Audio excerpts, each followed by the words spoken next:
Hi guys, and welcome to this video. I'm Ellen and I'm going to talk about the books that I read in March. And boy did I read a lot of books. Usually my average, as you have seen in the past videos, my average is like around 6 books a month. I read 14 books. Well, technically 13, I DNF'd one of them, but we're just going to count it since I'm going to talk about that book as well. So yeah, I'm going to talk about 14 books in this video. Oh, and as you can tell, I've started tabbing my books this month. That was something I just decided to do. So as always, we're going to start with some statistics because I've been really enjoying looking over the stats on the books that I read. Like I said, I read 14 books. I DNF'd one of them because I was not liking it. I can never remember what stats I do and what order I do them, so again, this whole beginning is just going to be kind of like a hodgepodge of whatever I feel like saying. I don't think I usually start with this one, but I'm going to start with this one for this video. We're going to start with pages. So the longest book I read is this one. It was 655 pages. And then the shortest book I read is this with only 88 pages. Total, I read 3,474 pages, which averages around like 112 pages a day. So not bad at all. I am happy about that. Let's go on to like book genres. It looks like my main genre was contemporary. I read 3 contemporary books. I also read 3 plays. Oh, wait a minute. No, I mainly read fantasy. I read 4 fantasy books. Totally forgot.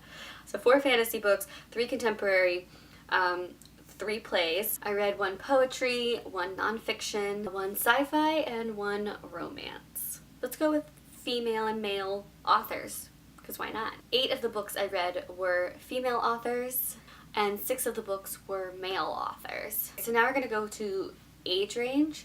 I read 4 children's books, only 3 young adult, which is surprising, and 7 adult books. Who am I? Another stat I'm going to throw in here that I don't think I've done before, but how many hardcovers I read and then how many paperbacks that I read. Now, I'm the kind of person where I do prefer paperbacks over hardcovers. Even though hardcovers look better, paperbacks are so much easier to read and also take up less space, so I'm a paperback girl. I read 7 paperbacks and I read 7 hardcovers. Pretty even.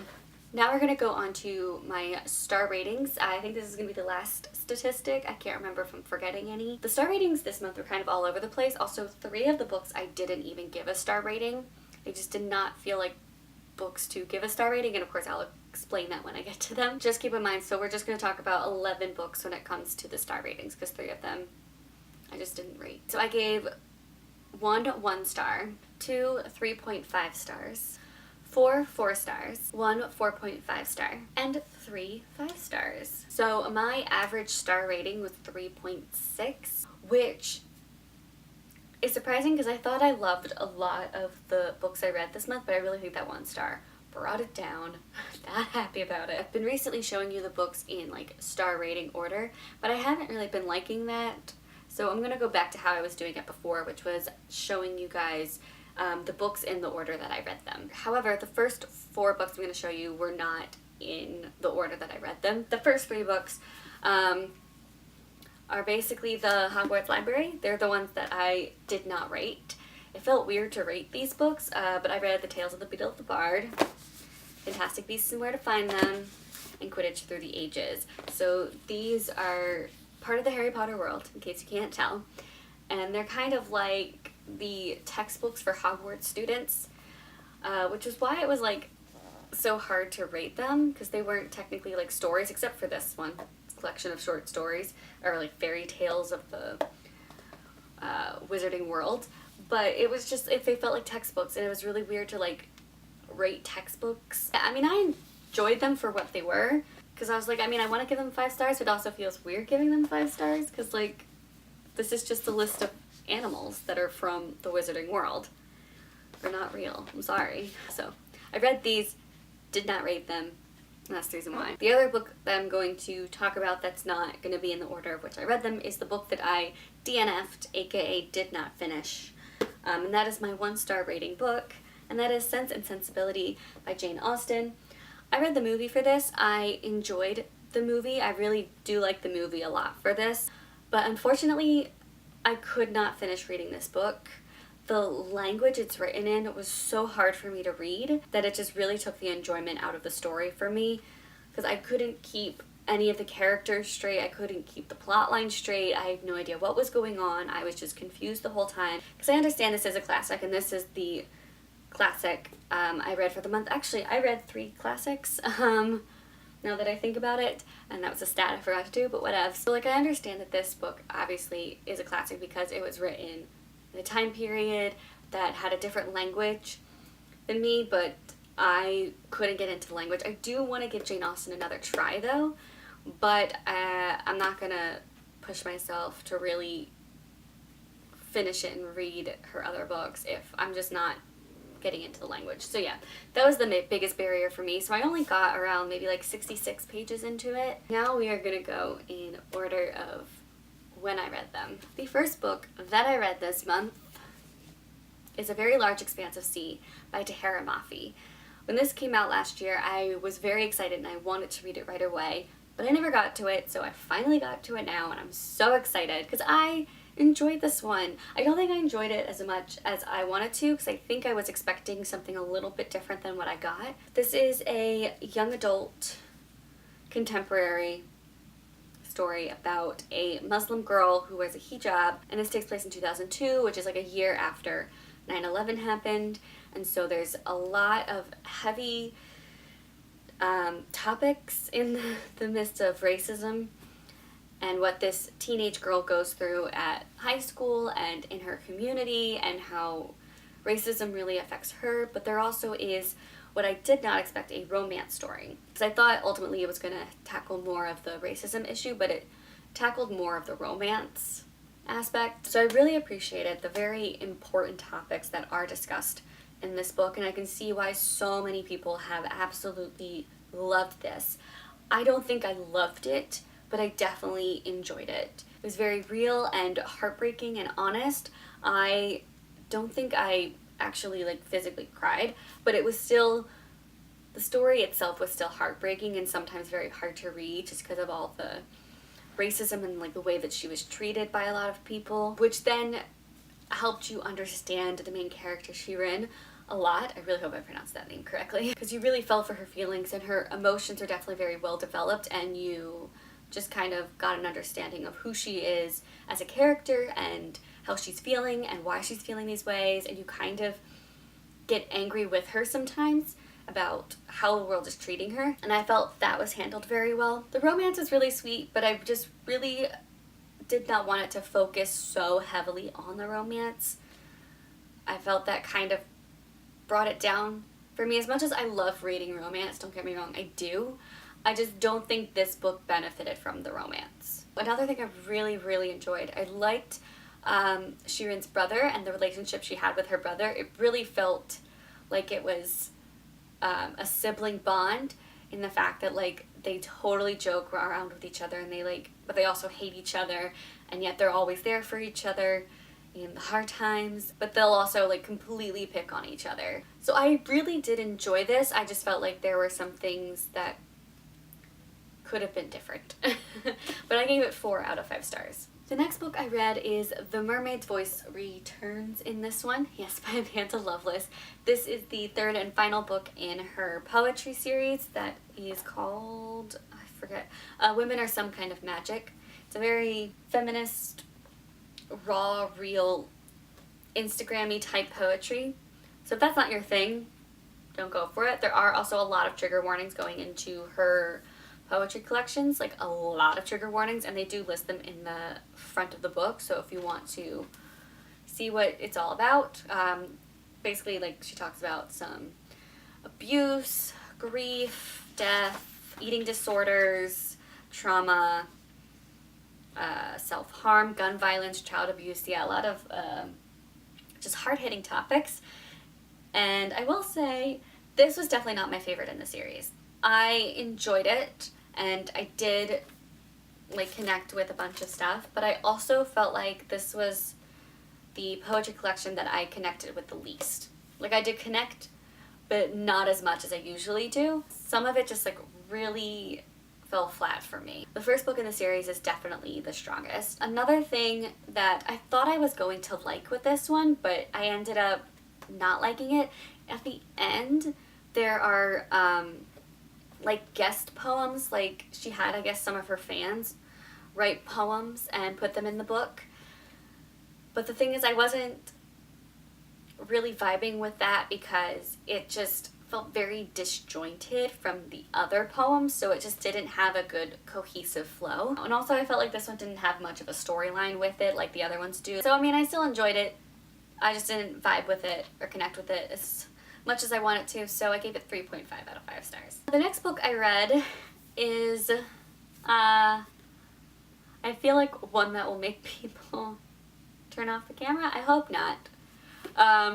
But it's a book called What is the Bible by Rob Bell. This is a Christian nonfiction book. I am a Christian. I don't read a lot of Christian nonfiction, but for some reason, oh, that rhymed, Christian nonfiction.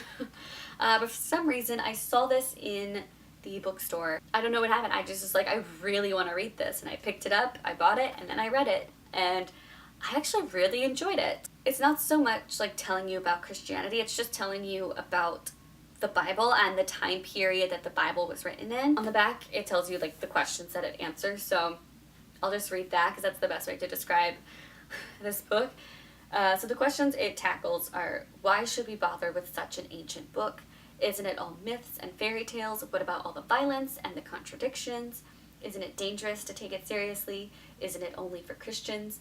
Is it inspired? Can it help us? Just what is the Bible? I really feel like it gets you to understand the Bible in the way that it was meant to be read and the way it was meant to be understood, and instead of how most Christians understand the Bible and read the Bible. I feel like people are taking it way too literally, and that's exactly his point of view. People are taking the stories way too literally, and they're not looking at what the message is or what the story is trying to get across to you. And I really like that he looks at history and the time period that it was written and who it's written by and why that has such an impact on the story itself and why like that type of story really mattered in that time period. And then it also kind of tells you why it matters nowadays. Like it mattered in the time period for this reason, but it matters now for a totally different reason, and here's why.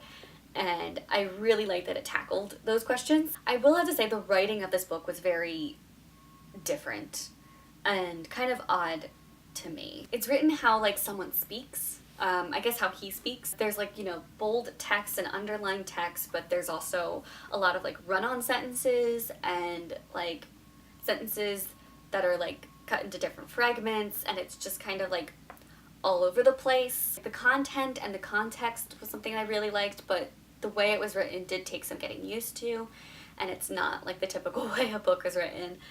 But you know, overall, really enjoyed it. 4 out of 5 stars. The next book I read is a reread, and it's one of the first 3 plays that I read this month. That's the Shakespeare play that I read, which is A Midsummer Night's Dream. If you've been here, you know that I'm trying to read one Shakespeare play a month. So this is the one I read this month. Again, so reread.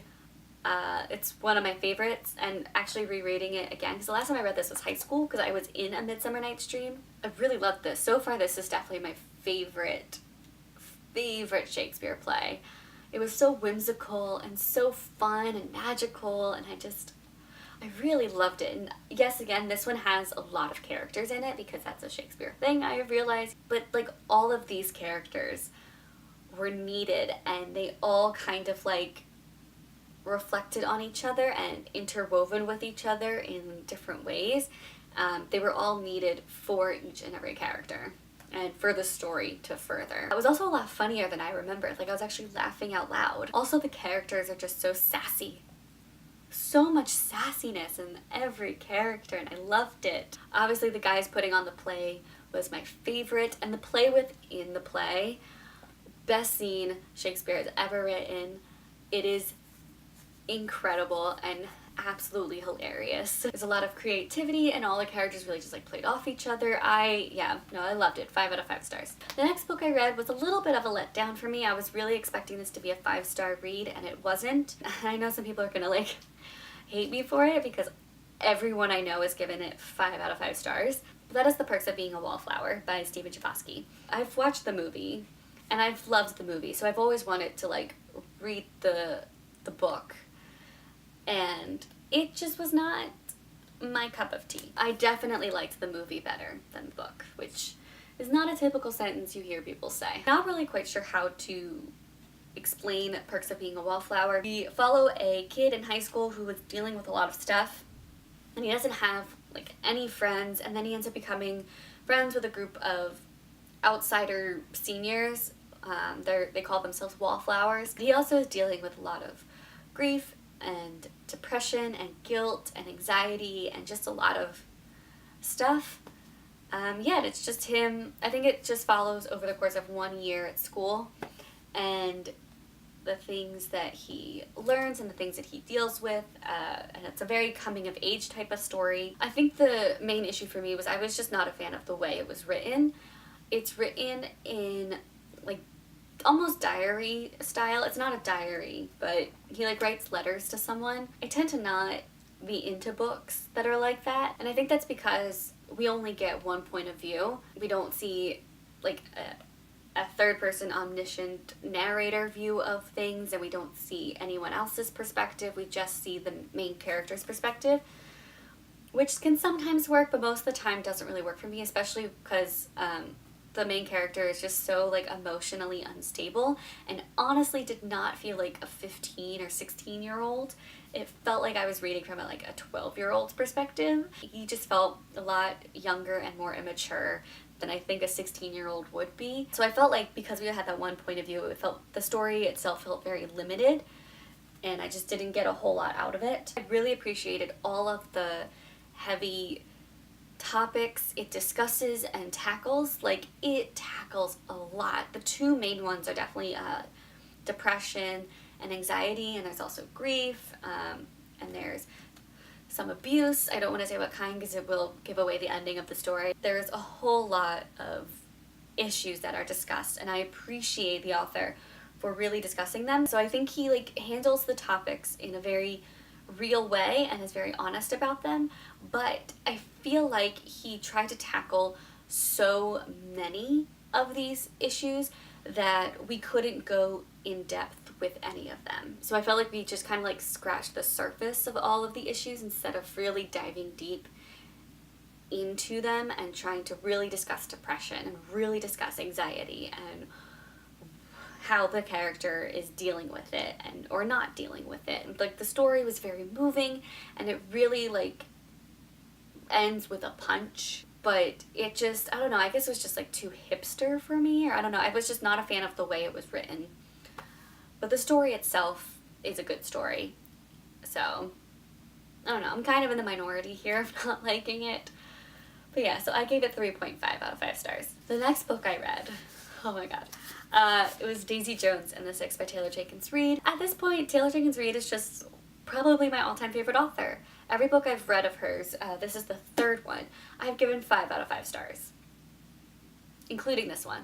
Just spoiled it for you. 5 out of 5 stars. This was incredible. It takes place in the 70s, very rock and roll. We follow a band, a rock band that broke up around the 70s as well. This is just the story of why they broke up. I have to say it was a very interesting format. The way this was written, it's all in interview style. It took a while to get into because it's not something I'm used to, and I was also kind of like trying to keep track of the characters.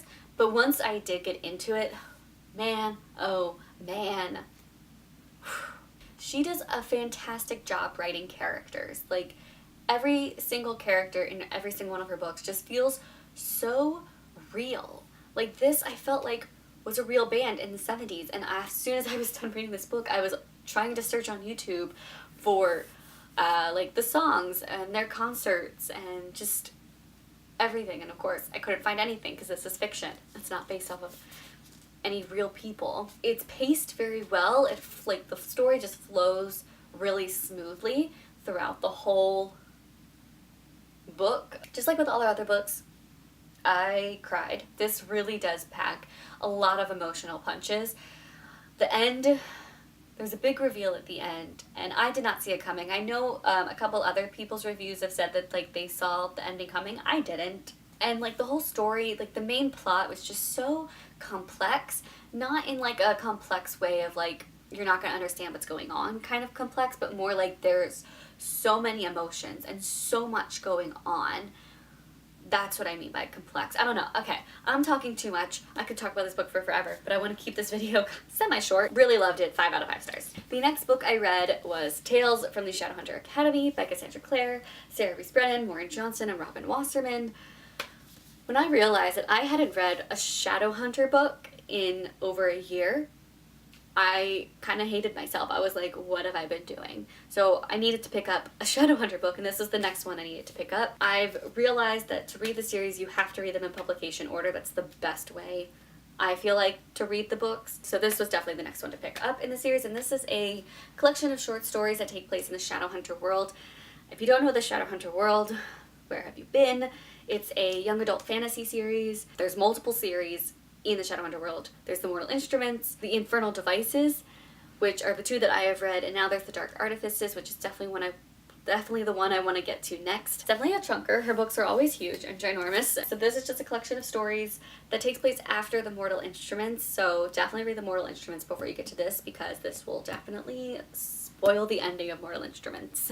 For sure. Which is why I'm not going to tell you what character we follow, but we follow a character from the Mortal Instruments series, one of my absolute favorite characters, as he goes to Shadowhunter Academy and learns to be a Shadowhunter. It's very fun. I enjoyed this a lot. My favorite stories were definitely the ones where we went back in time and history and learned about some of like the characters' great-grandparents, or we just, I don't know, the ones that involved history and going back in time and dealing with like flashbacks. I enjoyed meeting some of the new characters. Definitely George, I think, was like the new character. That was definitely my favorite. I definitely saw the ending coming. It wasn't hard to see that that was how it was going to end.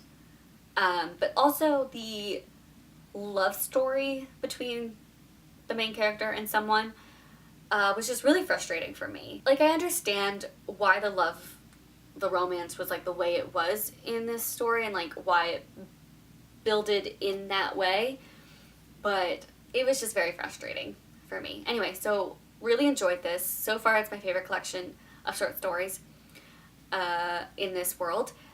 So 4 out of 5 stars. The next book I read is another play, and it's one that a lot of people don't like, but I have the unpopular opinion of actually enjoying it.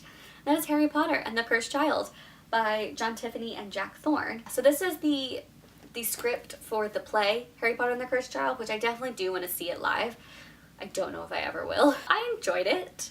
I mean, yeah, there were some things that I had issues with, but ultimately I enjoyed it. Obviously, Scorpius and Albus's friendship is incredible.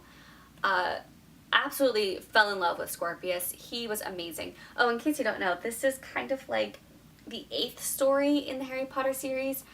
It follows the children of Harry Potter, Ginny Weasley, Ron Weasley, Hermione Granger, Draco Malfoy. Like, it follows their children going to Hogwarts for their first year. Scorpius, amazing. I loved Scorpius. He was definitely my favorite character. I also felt like Harry and Draco, their characters developed really well, and their like relationship with each other developed really well, and was like exactly where I wanted their relationship to be. Ron, Hermione, and Minerva McGonagall, I felt their characters weren't written very well. They definitely like did things that were out of character for them. When I was reading it, they just didn't feel like the Ron, Hermione, and McGonagall that I knew. The time turner aspect of the story was something I was not a fan of. I don't understand why Hermione kept the time turner. Sorry for any spoilers. It's not much of a spoiler. It does happen in the beginning. But like, I don't understand why Hermione kept the time turner in the first place. And then also the use of the time turner just felt very odd to me. Like, it felt like it didn't work. And also, I mean, Albus just frustrated me so much, and like the use of the time turner just caused me so much anxiety. And there was like at one point in the story where it like lost me for a second, because I was just like, ugh, why? Like, how the hell do we come back from this? And at this point, I don't care if we come back from this. Like, I'm just sick and tired of the use of this time turner. I don't know, the time turner aspect just really like bugged me. So there were like things I didn't like, things that I liked, but ultimately I had a fun time reading it. So there were just a few times I didn't have fun reading it, but overall, enjoyed it. I gave it 4 out of 5 stars. We're almost at the end, guys, I promise. The next book I read is another play that I was not expecting to read. Anyway, it's Death of a Salesman by Arthur Miller. I have seen Death of a Salesman performed, I want to say 2 times, maybe 3, and it's one of my absolute favorite plays. If it's ever playing near me, I will 100% go and see it. I love this play. It is so heartbreaking and so sad, so just keep that in mind. So when I saw a copy of like the physical play for only $1, I immediately picked it up and just started reading it. I read it within one sitting. This follows a man who is a salesman, and he was like a big time salesman back in the day.